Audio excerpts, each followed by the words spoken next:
Hello guys, आप सभी कैसे हैं। माय डीमन वाइफ के 103 एपिसोड के साथ आप सभी का स्वागत है। अगर आपको मेरी वीडियो अच्छी लगती है तो चैनल को कर दो सब्सक्राइब, बेल आइकन को क्लिक करना ना भूलेगा। हम सब ने पिछले एपिसोड में देखा था कि जियांग ने मिसाइल से लैस एयरक्राफ्ट को रीजेंट की सेना की तरफ हमला करने के लिए भेज दिया होता है। इसी के साथ एपिसोड को शुरू करते हैं। एपिसोड शुरू करने से पहले मैं आप सभी बता दूं कि यह चैप्टर 376 है।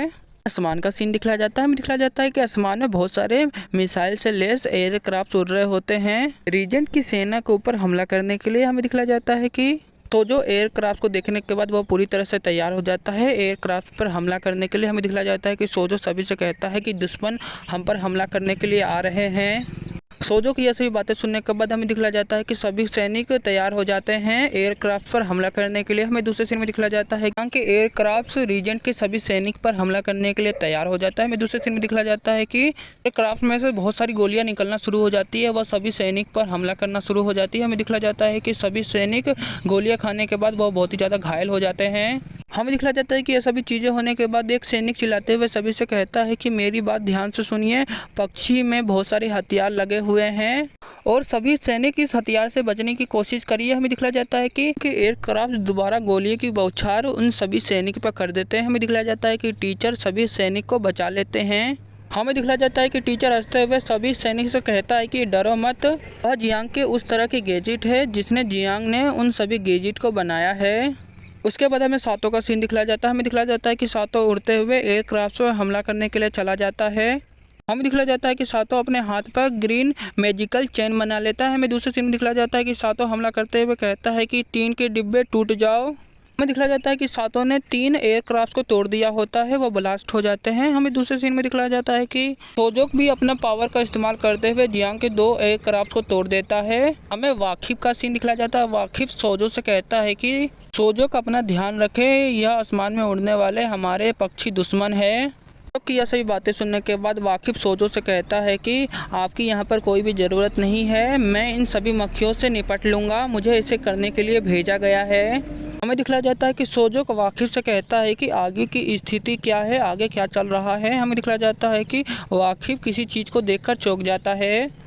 हमें दिखलाया जाता है कि जियांग ने रीजेंट के सभी सैनिक पर हमला करने के लिए बहुत सारे टैंक को भेजा हुआ होता है। हमें दिखलाया जाता है कि वाकिफ यह सभी चीज़ को अपने पास आता हुआ देखकर वाकिफ बहुत ही ज़्यादा चौंक जाता है। वाकिफ सोजो से कहता है कि यह क्या है। हमें दिखलाया जाता है कि जियांग के बहुत सारे टैंक रीजेंट के सभी सैनिक पर हमला करने के लिए बहुत ही ज़्यादा तेज़ी से हमला करने के लिए जा रहे होते हैं। सभी चीज़ें देखने के बाद हमें डार्क कुल्लू का सीन दिखलाया जाता है। डार्क कुल्लू कहता है कि हमारे दानव दौड़ के नए महाराजा जियांग ने यह सभी चीज़ एक रात में बनाई है। अगर हमारे महाराजा को कुछ समय दिया जाता तो वह पूरे मानव जाति को ख़त्म कर सकते थे। डार्क कुल्लू की यह सभी बातें सुनने के बाद एली डार्क कुल्लू से कहता है कि हेलो, क्या आपको मेरे सामने साम्राज्य को ख़त्म करने की बात कहना ज़रूरी था।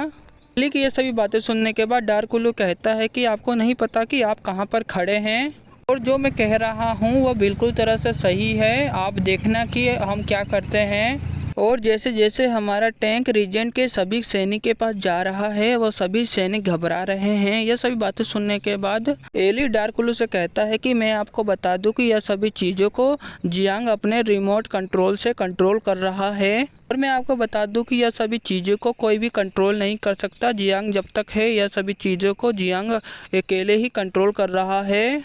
हमें उसके बाद जियांग का सीन दिखलाया जाता है। जियांग कहता है कि गन फायर करने की तैयारी करें और मैं आपको बता दूं कि जियांग के साथ एक लड़की यह सभी चीज़ों को कंट्रोल कर रही है। आप सभी ने पिछले एपिसोड देखा होगा तो आपको पता चल गया होगा। जियांग की यह सभी बातें सुनने के बाद हमें इजाबेला का सीन दिखलाया जाता है। इजाबेला कहती है कि हमारे सैनिक को जाने की कोई भी ज़रूरत नहीं है क्योंकि जियांग यह सभी चीज़ों को अकेले ही हैंडल कर रहा है। इजाबेला की यह सभी बातें सुनने के बाद एलेना कहती है कि जियांग पूरी तरह से भगवान की तरह दिख रहा है। एलेना की यह सभी बातें सुनने के बाद इजाबेला कहती है कि इस ताकत के कारण हम इस युद्ध को ज़रूर जीत जाएंगे। उसके बाद हमें सातो का सीन दिखलाया जाता है। हमें दिखलाया जाता है कि सातो ने जियांग के एयरक्राफ्ट को तोड़ दिया हुआ होता है।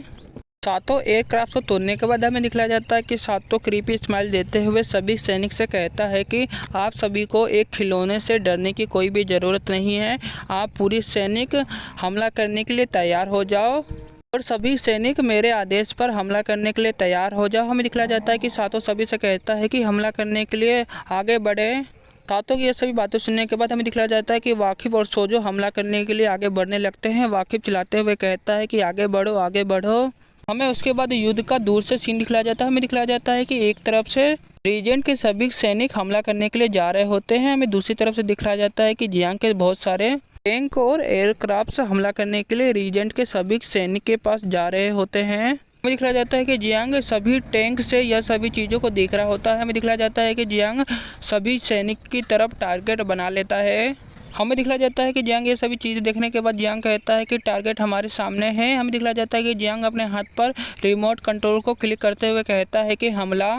हमें दिखलाया जाता है कि जियांग ने जैसे ही रिमोट कंट्रोल को क्लिक करते हुए कहता है कि हमला, हमें दूसरे सीन में दिखलाया जाता है कि टैंक में से बहुत सारी मिसाइल निकलना शुरू हो जाते हैं। वाकिफ मिसाइल को देखने के बाद वाकिफ बहुत ही ज़्यादा चौंक जाता है। हमें दिखलाया जाता है कि मिसाइल जाकर सीधा सैनिक के बीच में जाकर गिर जाता है। हमें दिखलाया जाता है कि मिसाइल बहुत ही ज़्यादा धमाकेदार ब्लास्ट होता है। मिसाइल जैसे ही ब्लास्ट होता है हमें दिखलाया जाता है कि सभी सैनिक वहाँ पर उड़ जाते हैं। मिसाइल गिरने के कारण हमें दिखलाया जाता है कि बहुत सारे सैनिक बहुत ही ज़्यादा घायल हो जाते हैं और कुछ सैनिक तो मर जाते हैं वहीं पर। हमें दूसरे सीन में रीजेंट के तीनों बेटे का सीन दिखलाया जाता है। बूसी कहता है कि बड़े भाई, हम खेलने के लिए कब जा रहे हैं, क्या आप अभी भी इंतज़ार करना चाहते हैं? बूसी की ये सभी बातें सुनने के बाद बूरी कहता है कि बेवकूफ़, चलो हम चलते हैं। चारा ड्रैगन रेजिमेंट पहले चलो। हमें दूसरे सीन में दिखलाया जाता है कि जियांग के सभी तोप सभी सैनिक के ऊपर हमला कर रहे होते हैं। उसके बाद हमें एली का सीन दिखलाया जाता है। एली ये सभी चीज़ों को देखने के बाद कहता है कि जियांग के तोप इतने ज़्यादा खतरनाक है कि रीजेंट के इम्पीरियल आर्मी को कुछ ही समय में ख़त्म कर दिया गया है। हमें दिखलाया जाता है कि मिसाइल को आता हुआ देखकर वाकिफ अपने सामने शील्ड बना लेता है। वाकिफ शील्ड बनाते हुए सोजो से कहता है कि सोजो, हमें अलग होकर हमला करना होगा। वाकिफ की यह सभी बातें सुनने के बाद हमें दिखलाया जाता है कि सोजो कहता है कि आप दोनों एक दाएं और एक बाएं दोनों तरफ से हमला करने के लिए धधकते ड्रैगन समूह और बैगनी समूह राइट और लेफ्ट की तरफ से जाकर हमला करें। सोजो की यह सभी बातें सुनने के बाद वो दोनों कहते हैं कि ठीक है। हमें दिखलाया जाता है कि वाकिफ अपने सभी सैनिक से कहता है कि हमारा इरादा बदल गया है, सभी सैनिक मेरे साथ आए। हमें उसके बाद बैगनी ड्रैगन समूह का सीन दिखलाया जाता है। वह कहता है कि सभी सैनिक मेरी तरफ आए। हमें ऊपर से सीन दिखलाया जाता है। हमें दिखलाया जाता है कि रीजेंट के सभी सैनिक एक राइट की तरफ से हमला करने के लिए चले जाते हैं और दूसरा लेफ्ट की तरफ से हमला करने के लिए चले जाते हैं और तीसरा सामने से लिए हमला करने के लिए चले जाते हैं। हमें उसके बाद जियांग के सभी तोपों का सीन दिखलाया जाता है। वो भी सीधा सीधा उन सभी सैनिक पर हमला करने के लिए आगे बढ़ रहे होते हैं। इसी के साथ ये एपिसोड यहीं खत्म होता है। हमें अगले एपिसोड में पता चलेगा कि रीजेंट और जियांग के सभी एयरक्राफ्ट और तोपों के सामने रीजेंट के सभी सैनिक जीतते हैं कि नहीं। एपिसोड खत्म करने से पहले मैं आपसे बता दूं कि माय डीमन वाइफ क्यून के एपिसोड एक वीक के अंदर एक ही वीडियो अपलोड होता है, कभी कभार 2 भी वीडियो अपलोड हो जाता है। अगर इसका दूसरा एपिसोड जैसे ही रिलीज होता है मैं हिंदी में एक्सप्लेन कर दूंगा।